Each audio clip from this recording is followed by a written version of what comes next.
Hello everyone, welcome to Podcast Buddhism, the best channel for sharing knowledge about Buddhism. Today we will talk about the topic, Mindfulness of Right Livelihood. Accepting that our work is an aspect of our spiritual practice is not easy. Many people separate their work from their spiritual life. However, when we sit down to meditate and reflect on our past actions, we must acknowledge that our work is indeed our action, even if it is done under orders or job requirements. Let's explore how our jobs can align with our spiritual goals and the principles of right livelihood. The secret the Buddha revealed when choosing a profession. One of my disciples told a story about a successful businesswoman who was very interested in Buddhist ethical precepts. Once she found a new business opportunity, several liquor stores were up for sale. She knew that if she took this chance to buy the stores, she could make a lot of profit. However, something held her back. When she contemplated the business of selling alcohol, she realized that some customers might be harmed. They might drink and then do harmful things. They might become heavy drinkers or worse, addicts. To protect her spiritual development, she decided not to buy the stores and passed up the business opportunity. This story highlights a clear truth. Our means of livelihood should not hinder our spiritual development. We cannot list all the professions or jobs considered daily right livelihood, but the Buddha gave us a basic guideline. Any work or profession can be considered right livelihood if it does not cause harm to the person doing the work or to anyone else. Of course, nothing is perfect. The only perfectly right livelihood is work done by a perfect person, one who has completely eradicated all greed, hatred, and delusion. But those of us still on the path to perfection can do much to align our work with our spiritual lives. As with most questions about Buddhist ethics, the reason why we should be concerned with right livelihood has two sides. Work that harms others is inherently wrong because it violates basic ethical principles, but it is also wrong because it harms the person doing the work. Since we are not yet enlightened, we cannot completely avoid being affected by anger or suffering. Meanwhile, the work we do may cause us to struggle with greed and anger.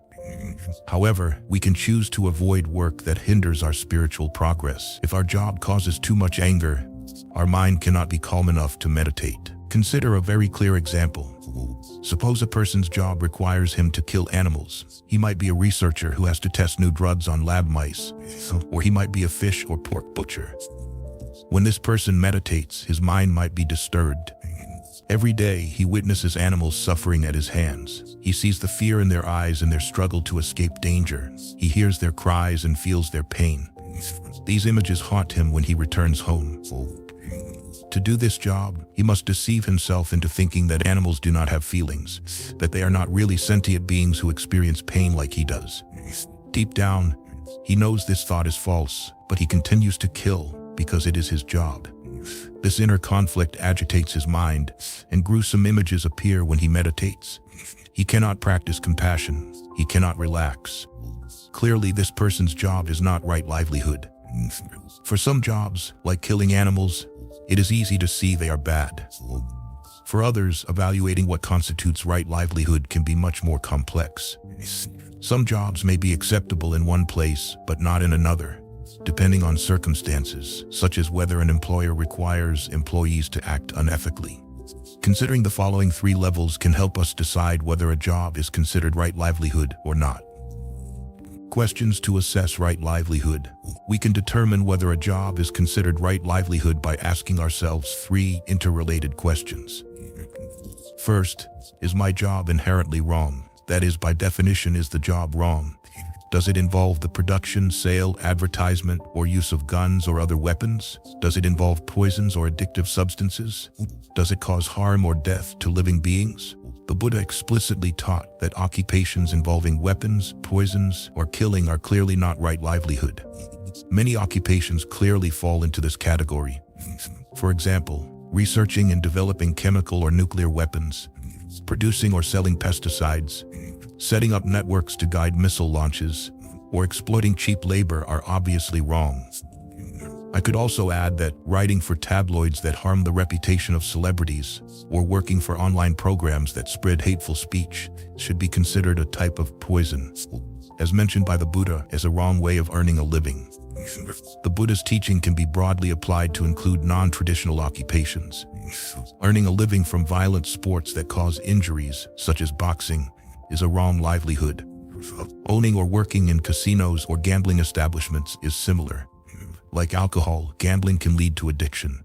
It arises from greed and often leads to crime or harm to innocent people.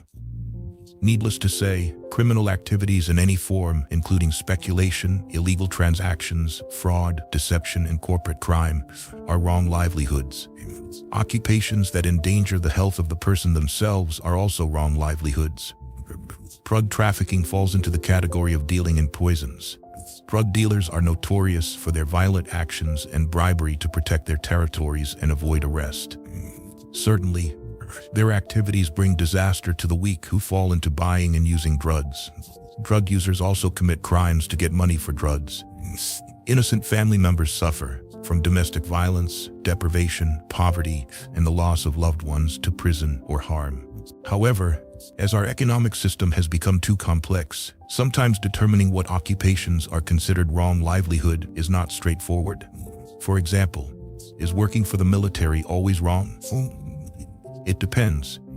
If the job puts the person in a position to use weapons, including using computers to launch missiles, it may be considered wrong livelihood. But being a doctor or a cook does not have anything inherently wrong. I find it hard to believe that any cook, even in the military, would think, I am cooking for these soldiers so they can go kill. Other work situations must also be considered. For instance, manufacturing nuclear warheads is clearly one of the forbidden jobs according to the Buddha's list. But what about mining uranium for use in nuclear weapons? Or working in grocery stores where the majority of the revenue comes from selling guns? Or working for low wages in fast food restaurants? We can think of many work situations that indirectly harm others. A university professor might feel uneasy if his scientific research is used for military purposes. A steelworker's product might be used to make hunting rifles. In such cases, we need to ask ourselves, is my job directly related to weapons, poisons, or killing? Am I intentionally causing harm to others or myself? In summary, we can use the following general rule. The greater the separation between the work we do and the harm it can cause to others, the less likely it is to be a job incompatible with right livelihood. Second, does my job cause me to break the 5 precepts? If a profession passes the first test, then consider whether the work might make it easy to break any of the 5 precepts of right conduct. Ethical standards at our workplace can also turn a normal job into a wrong livelihood. For example, in one law firm, lawyers may be encouraged to maintain the highest ethical standards. In another law firm, colleagues may be pressured to fabricate evidence, deceive the jury, or overcharge clients. Engaging in such unethical actions at work makes our minds agitated, hindering our spiritual progress. I remember a lawyer who often came to Bhavana Society. During meditation, he would cry continuously. I wondered if his suffering was due to having done something wrong to win a court case. Similarly, there are cases where the job is good, but the person doing the job turns it bad. For example, an officer responsible for issuing driver's licenses can work conscientiously, strictly, and carefully, refusing to accept bribes. But another person in the same job, in the same office, might become corrupt and accept bribes. A corrupt official cannot have right livelihood, but an honest one can. Any job, even a good one, can be corrupted. I know a doctor in Malaysia who routinely gave fake medical certificates to workers for a fee of about $5 per day off. This habit became so ingrained that when a patient entered his office, the first question he asked was, "How many days?"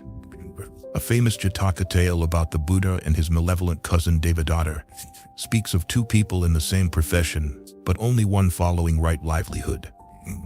In a past life, the future Devadatta first bore a grudge against the Buddha when the Bodhisattvas, the future Buddhas, honest business dealings caused Devadatta to lose a transaction. In that past life, the future Devadatta and the Bodhisattva were rival junk traders selling pots and pans. In each city, they would divide the streets and decide who would go where first. Then they would separate and call out, "Who wants to buy pots? Who wants to buy pans?" Once in a city, There was a widow living with her daughter who used to be rich but was now very poor. They had a large golden bowl coated with dull copper.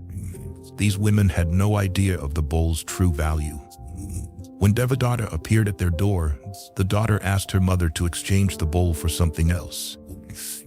Devadatta, being greedy, immediately recognized that the bowl was worth a fortune, but decided to deceive the poor women. He threw the bowl on the ground, declared it worthless, and left with the intention of returning to buy it for a pittance. Soon after, the Bodhisattva visited the house, and the women hesitantly offered to trade the bowl for something else. The honest Bodhisattva told them the bowl's true value and said he could not afford to pay even a small part of its worth. The women were overjoyed and deeply respected the Bodhisattva for his honesty. They asked him to give them whatever he could. The Bodhisattva gave them all his money and all his pots and pans. With the golden bowl in hand, the Bodhisattva hurried across the river because he guessed Devadatta's intention. After the Bodhisattva left, Devadatta returned to the house. The widow ran out and scolded him for attempting to deceive them. She informed him that another honest scrap dealer had bought the bowl and paid them handsomely. Realizing his failure, Devadatta lamented and became like a madman. He tore his clothes, threw his belongings aside, and chased after the Bodhisattva, shouting that the Bodhisattva had stolen his golden bowl. When he reached the riverbank, he saw the Bodhisattva being ferried across halfway. He loudly called the ferryman to stop, but the Bodhisattva quietly told the ferryman to continue.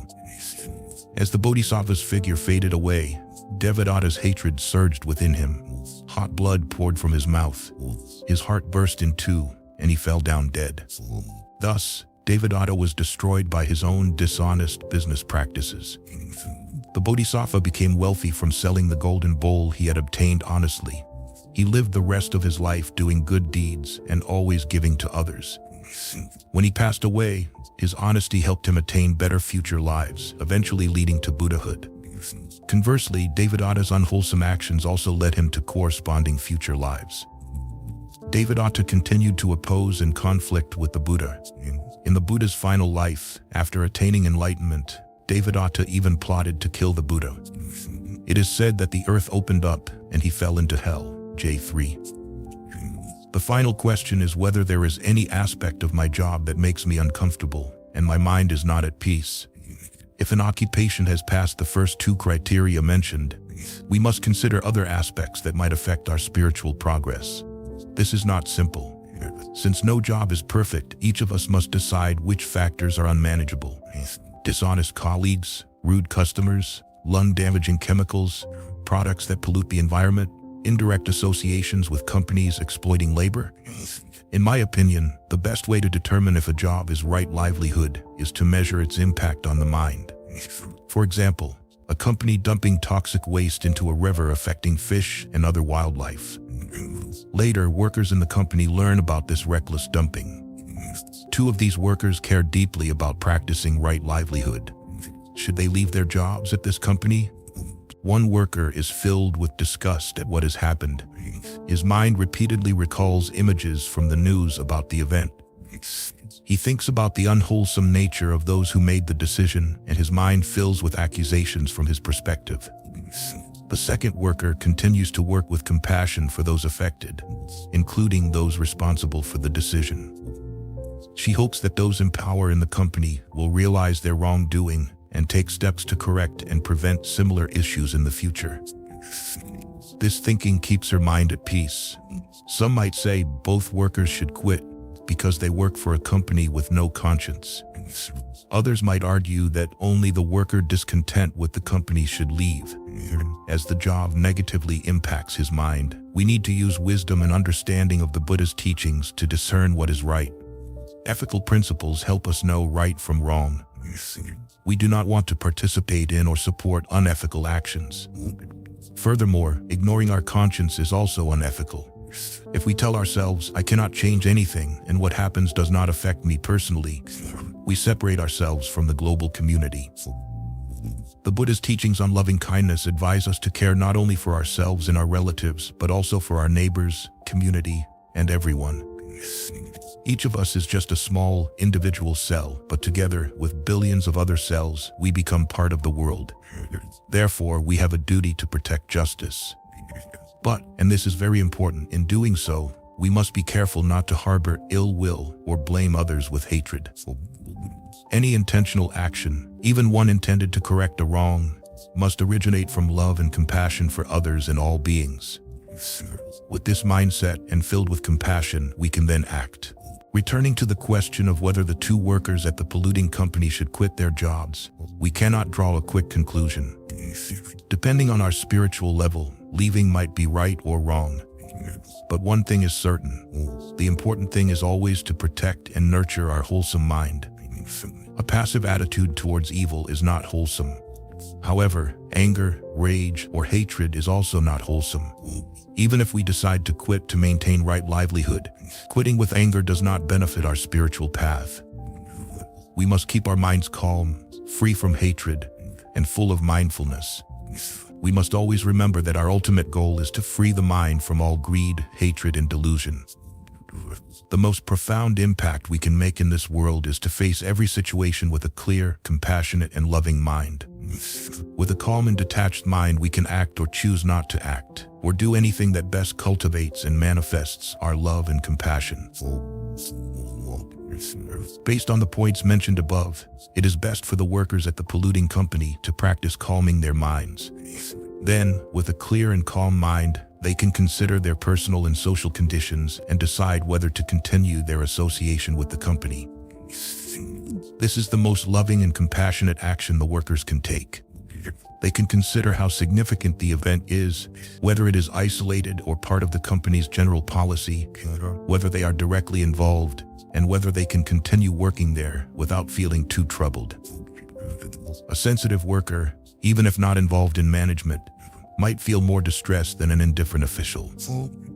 If the company's unethical behavior makes the worker uncomfortable, disturbing their peace of mind and focus on work, they must take decisive action. Quitting is just one option. There are many other ways. For example, workers can petition the company to stop the wrongdoing, report the company's activities to the authorities, help the victims, write suggestions to the company on preventing future mistakes, or transfer to another department. If a worker decides to quit, they need not rush. They can start by discreetly exploring other job opportunities. At each stage, they must ask themselves, what can I do to show renunciation, love, compassion, and concern for all beings? What actions can support the inherent goodness of the mind? Beyond ethical concerns of the company, if you have to worry about other issues, the job might not be right livelihood. For instance, a normal job might seem ideal, but it's unacceptable if the boss has a habit of harassment, is always angry, or if many colleagues drink alcohol during lunch, have behind closed doors parties, or use drugs in the workplace. Even if you can maintain your independence in such environments, you must decide if such colleagues affect your mind or hinder your spiritual development. Determining if a job is right livelihood depends on the individual. The same situation might lead one person into unwholesome actions, while another sees it as an opportunity to practice patience and compassion.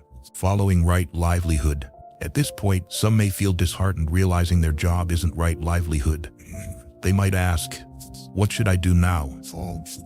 The answer is there are many options, including ways to change the situation without quitting the job. As mentioned above, you could first try to encourage the company to correct its wrongdoings. If you feel uncomfortable due to the behavior of your colleagues, remember the Buddha's teachings on loving kindness, metta. Love and compassion can conquer even the hardest hearts. It's said that nothing can harm a person full of loving kindness, not even bullets or fire, let alone workplace annoyances. If each day before starting work, you spend a few minutes contemplating loving kindness, who knows what changes might occur? Even those who usually act unwholesomely may change if someone, somewhere, sends them pure, strong, loving kindness daily. Before giving up on a tough job, try this method. Even if your colleagues don't change, your mind will likely become more peaceful. You may begin to feel kindness and compassion towards those who previously annoyed you. However, some jobs or situations are beyond reform, and we must leave them. Sometimes we must sacrifice to follow the Buddha's path. He taught that we shouldn't seek profit through wrongful means, when not for our own gain or others, not for children, wealth, or position, not for profit by wrongful means. Only then is one moral wise and true. For those with special skills or connections, quitting or changing careers may be easy, requiring little sacrifice. But for those with few options, they might fear losing a steady income, especially if they have children to support. However, when it comes to human dignity, we must act. This doesn't mean acting on impulse, but planning carefully with all our ability. Then after planning, act with faith. It's said, those who protect the Dhamma protects. Fad 303. This means that when we rely on what we know in our hearts to be true, everything will turn out well, bringing much happiness. I found this to be true in my life. Here's my story of following right livelihood with full faith. Before founding the Bhavana Society, I was the abbot of a small but well-known temple in Washington, D.C. for 20 years. I had a position in the community, a solid status, an energetic board of directors, friends, and family around me. However, I still dreamed of establishing a meditation center where people could come to learn the Dhamma and meditate. The Buddha always emphasized learning the Dhamma and meditating as the most important things. Yet I saw many people had nowhere to go when they wanted to meditate for a while. My intentions were good and my faith strong. Friends and family advised against it.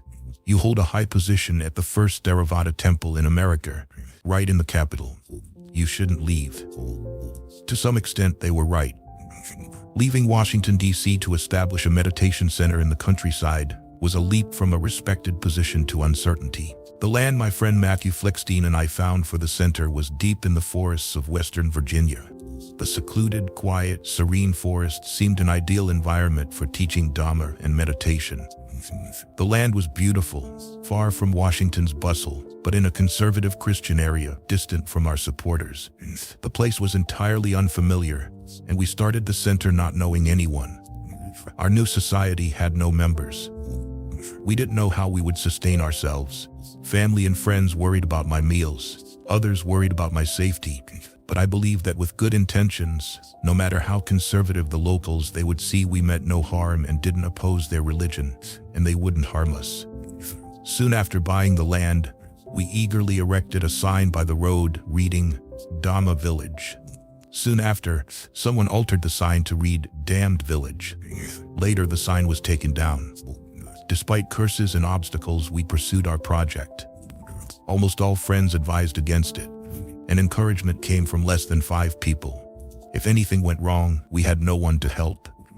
Friends and family in Washington were 100 miles away. I can't describe all the early difficulties. Even the friend who helped start the center seemed uncertain at times. But faith in the Dhamma protected me. My desire was to spread the Dhamma through teaching and writing, freely available to everyone. As a novice monk, I never accepted offerings for Dhamma talks. As I grew older, I learned that the Buddha forbade selling the Dhamma. He advised, don't be a Dhamma merchant. Over time, things stabilized and we created a meditation center in the forest. Many strange things happened. Unexpected support arrived when we needed it most, and unexpected connections yielded results. Somehow we thrived and grew. Personal experience has taught me that when I follow the peaceful, happy call of my heart, sacrificing for dignity and wholeheartedly pursuing truth, the rewards of right livelihood follow. I also understand that economic conditions can make choices difficult, especially for those with limited or overly specialized skills. What if there's only one industry in the area? If you have many children, elderly parents, or a chronically ill child needing care, and the only convenient job is at a nearby liquor store, what then? Or you live where hunting and fishing are necessary for survival. What does right livelihood mean for those in harsh economic conditions or forced by the powerful into illegal activities like growing drugs? If you're in such situations, take comfort knowing that when you don't intend to harm, you're not responsible for harmful outcomes you're not directly causing. A story from the Buddha's time illustrates this. The daughter of a wealthy businessman had heard the Dhamma and reached the first stage of enlightenment. One day, a handsome ivory trader passed through her village, and she fell in love. Without a word to her family, she followed him home, and they married. As the hunter's wife, she had to clean and prepare his hunting gear. She performed these duties dutifully. They had 7 children, and eventually, their children also married.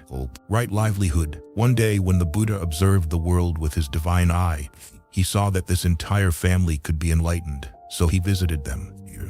The Buddha first went to an empty trap set by the hunter. He left his footprint beside the trap and waited behind a bush. When the hunter arrived and saw the empty trap with footprints next to it, he thought someone had stolen his prey. Seeing the Buddha by the bush, he aimed his bow and arrow at the Buddha, but became immobile in that position. His 7 children came looking for their father, and seeing him standing there with his bow drawn but unable to move, they also aimed their bows at the Buddha and became immobile. Finally, the wife came looking for the whole family. She saw everyone aiming their arrows at the Buddha and cried out, spreading her arms, "Don't kill my father."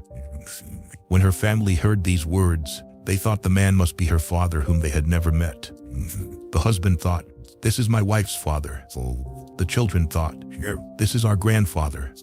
Their hearts filled with love for this man, and they lowered their weapons and greeted him.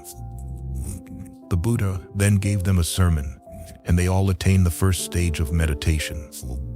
When the Buddha returned to the monastery, his disciples were very surprised and asked, "How could this be? How could this woman prepare bows and traps to help kill animals if she understood the Dhamma?" The Buddha explained that the woman did not participate in the killing of animals. Furthermore, she did not want to harm animals. She was simply fulfilling her duty as the hunter's wife. The Buddha further explained, "A hand without a wound can touch poison without harm. No wound, poison cannot penetrate. So it is with a pure mind." Buddha 24. Just as a hand without a wound can touch poison without danger, so wrongful actions cannot affect us if we do not intentionally perform them. Although the hunter's wife prepared the hunting tools, she did so out of obedience to her husband, as in that culture and time, a wife had little choice in such matters. Her lack of intention to harm protected her mind from negative consequences. Since she did not wish to harm animals, her actions were innocent. If you feel your means of livelihood are not good, but have no other way to support yourself and your family, you can keep your current job while gradually looking for a better one. In the meantime, practice loving kindness, send love to all those who may be affected by your work, and keep your mind pure by maintaining your intention on wholesome deeds. If we accept right livelihood as our goal, we can gradually move towards it as our spiritual practice progresses. Ultimately, our work should bring mental comfort to everyone involved, as our actions affect others. I know a couple who run a family business making beautiful wooden toys that are especially safe for children. They then expanded their business to underprivileged communities, creating jobs for many people. Instead of requiring workers to work in a factory, they provided materials, trained them, and allowed workers to make toys at home, paying them per product. This method allowed workers to focus their lives around their families and work or rest as they pleased. Sometimes people ask me, how can I find a job according to right livelihood? Since the age of 12, I have had only one job, being a monk. I'm not the best person to help you choose a profession or find a job. However, I can say this: finding right livelihood is like starting any major new task. Don't make it too important. Just take it one step at a time. Mindfulness of right livelihood. Accepting that our work is an aspect of our spiritual practice is not easy. Many people separate their work from their spiritual life. However, when we sit down to meditate and reflect on our past actions, we must acknowledge that our work is indeed our action, even if it is done under orders or job requirements. Lying is still lying, even if we are paid to do it. We are responsible for what we say or do, both in this life and in the future. Therefore, we must uphold ethics in our work as we do in other actions. As with right speech and right action, right livelihood requires us to always purify our actions, whether at home or at work. Even if our job is considered right livelihood, each working day we must remain mindful of ethical issues as they arise. We must be clearly aware of the 5 precepts and carefully guard against breaking them. Ethical issues outside of the 5 precepts require us to consider whether we can bear the consequences of those actions. As our mindfulness meditation practice progresses, we may become more patient and calm in situations we previously found intolerable, and we can be content with any honest work. The most important thing to remember is that our work should not hinder our spiritual progress. When we do not harm ourselves by breaking precepts or engaging in unethical activities, our minds will be peaceful and free. With a peaceful and free mind, we can naturally progress on the spiritual path. When obstacles are removed, we just need to keep moving forward. This can be compared to how we sustain ourselves. When hungry, we eat. When thirsty, we drink. We wear warm clothes when it's cold. We prevent illness. We avoid actions and situations that endanger our bodies. But we do not proclaim, "I must live, I must live." If we have provided the basic necessities, the body will automatically sustain life. Similarly, in right livelihood, our sole responsibility is to avoid harming ourselves and others so that we can maintain a peaceful and pure mind. With a free mind, we can meditate and progress on the path to happiness, following the footsteps of the Buddha. If we want to advance faster, we can look for jobs or careers that cultivate and support our practice, encouraging us to be more diligent. Such work will create situations that challenge our shortcomings, allowing us to improve without creating excessive pressure and avoiding issues we are not yet ready to handle. For example, someone trying to cultivate more refined states of concentration might find suitable work in stable, easy tasks that do not require much mental effort. Conversely, someone cultivating patience might thrive in a job that involves dealing with difficult people or challenging situations. During meditation, take some time to apply the 3-tiered self-inquiry method mentioned earlier to assess how your current job contributes to right livelihood. From there, you can decide if any improvements are needed. Ask yourself what you can do to make your work more beneficial for yourself and others. Summary of right livelihood. Here are the key points to remember about right livelihood. Our means of livelihood should not negatively impact our spiritual development. We can evaluate whether a job is right livelihood using a 3-tiered assessment method. At the first level, we consider whether the job is inherently harmful to others or ourselves.